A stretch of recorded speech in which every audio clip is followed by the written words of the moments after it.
Prediction for England versus South Africa. This game is going to be hopefully more exciting. Definitely going to be more exciting than the All Blacks versus Argentina. Obviously, we're doing this preview a bit late. The All Blacks have just beaten Argentina, so we already know who's in the final. One team that's in the final.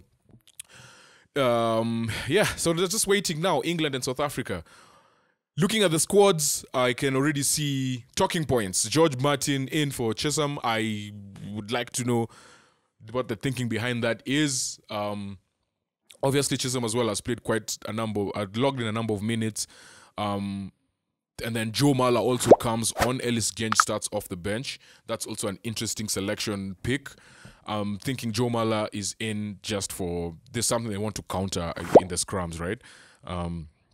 Mbongi Bonambi as well starts for South Africa. Again, as I told you guys last time out, I don't know how he won player of the game, but to me, he was the weakest point in that South African pack. He threw ball handling.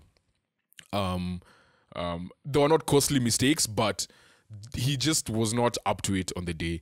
The lineout's not going straight. Like, it was just, yeah. But for me, the thing that really made me, out of all the things he did, people make mistakes in games, that's fine. But the one thing that he did that I feel like might cost South Africa is when Siya Kolisi leaves the field, Bonambi is the captain. At that point, if you're the captain who speaks to the ref, you need to be level-headed. You need to be someone who can actually articulate yourself, be calm, when things are hitting the fan. You might be like 14 men playing on the field. It's 65 minutes. You are 2 points down and you're in your own 22. And you've conceded like 3 penalties, and you have to, ref tells you, go speak to your team. That's the moment where you need that level-headedness. And from what I've seen from Bonambi so far is that every single time the camera is on him and it's the play is broken, he's arguing with the ref or looking at the ref or doing this at the ref. And I'm just like, dude, you need to be, doing better. And I just think, his leadership, he's more of a leader who leads through example. He has so much fire in him, which is good. Like, you need that in the squad. But at that moment in time, even in the last game when they played, who did they beat in the semis, in the quarters? Who did South Africa beat? France. When they beat France, for about 5 minutes, Siya Kolisi left, and he had to be captain. Everything was just haywire. Like, things were just not, like, he's trying to play, he's trying to show that he has the effort and whatever, but he's not calming his team down when they needed it. It was until Dion Fourie and Kwara Smith coming on, and they just calmed things down, and they're like, cool, like, the experience now prevailed, right? Then Willie Leroux and Andre Pollard came in the backs and also calmed that down. So, for me, that's the one issue I see with Bonambi. They would have to find a way. When Siya Kolisi comes out, they would have to either bring in Dion Fourie or make sure Duane Vermeulen is on the field. Last time when Siya Kolisi came out, Duane Vermeulen went out for HIA. So that's why I think also things went a bit crazy, right? So I guess that's what they play for or play towards. So you just need a bit more of leadership on that bench. Etzebeth was also on a swing bin at that moment as well. So yeah. I think that's the one thing that's the only thing I see with the South African forwards, right? They need to be better on their mole defense. The last game out, they were being exposed so badly. Like, their mole defense was non-existent. The French actually and the thing is, when you're so used to defending traditional molds, what the French did is at some point they brought in Damien Penaud and Dante into the molds, and I think it just put off South Africa because they thought France are going to do something more of a set play. But then when those two joined, they actually joined the mold inside shoving. So it put them off for some reason. I don't know why. So mold defense has to be something that they are good at and on the day. For Kobus Reinach at 9, I'm actually surprised he's starting over Faf. But after seeing Faf come in last week, now I get why Kobus is starting. Alex Mitchell, Owen Farrell, just solid as always. Like, they just know their job. In this game, they will not try and do anything fancy. Just do your job, kick well. For Owen Farrell's case, Manny Libok, kick well in your case. Kicking offhand, you are so good at that. Like, Manny Libok is amazing at that, and that's why I feel like he's still in this team.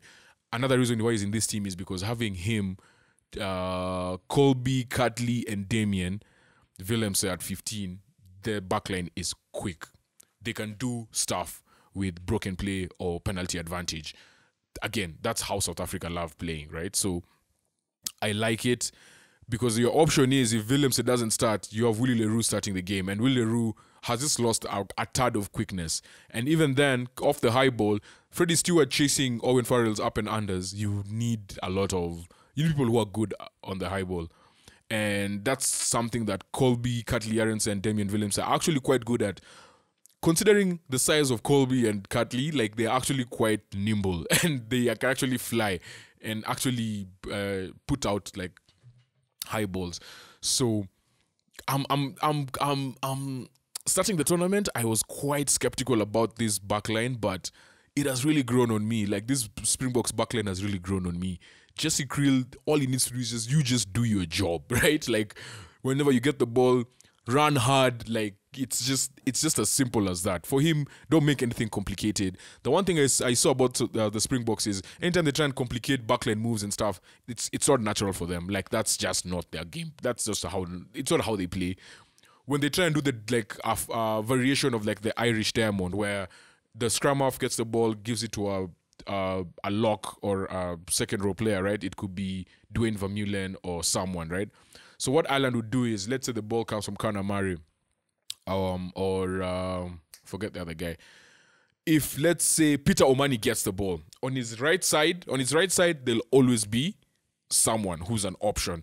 Left side is someone who's an option, and then behind him is someone like Bandi Aki just chilling, or so they formed like more like sort of a triangle actually. So they are so good at that, and they are even better at doing it off their second, third, fourth phase, right?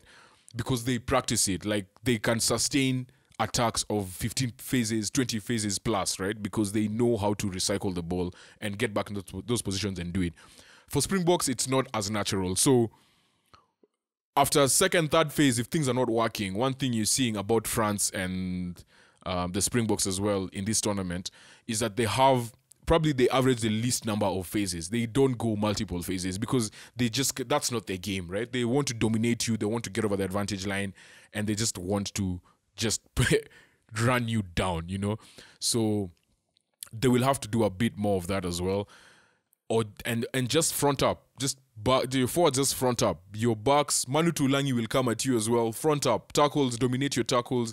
One thing I was taught in rugby is that the moment you dominate your tackles, right, over and over again, you're always pushing the person like back, right? They're not getting over the advantage line, which means your defense is also resting, which means you're also creating chances and opportunities for your forwards to try and go and steal the ball, right, off the deck. So, yeah, this backline has really grown on me. Joe Manchin moving at 13 is also quite interesting. I still believe that Elliot Daly is someone that they can come at him with Katley Arendse with just his speed and he's just an elusive player, right? But Elliot Daly is one of the most experienced people you'll see out there, so it's all going to be as easy. Then off the bench, obviously the bomb squad coming on. Quagga Smith is the person who is just a live wire off the bench, so let's see what happens with that. And then also Andre Pollard, I also want to see how early he comes onto the field. One interesting change is that Marcus Smith doesn't make the squad at all, so George Ford is in. Again, this game, you can see it's going to be about control, and England want to play with control. Marcus Smith is good when the play is broken and, like, make something out of nothing type of play. But I feel like England are going into this game saying that we want to just control as much as we can, and let's see how it goes, So, yeah, and then Ollie Lawrence as well on the bench and Willie Leroux. And yeah, so England versus South Africa. My prediction, I believe that South Africa might just have a tad much to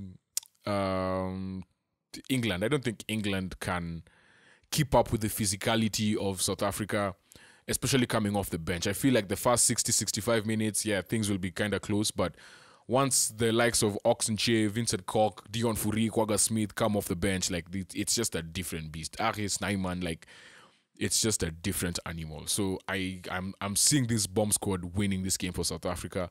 I am seeing a 2-point win for South Africa and them making the final and meeting the All Blacks. next week, Saturday. Peace.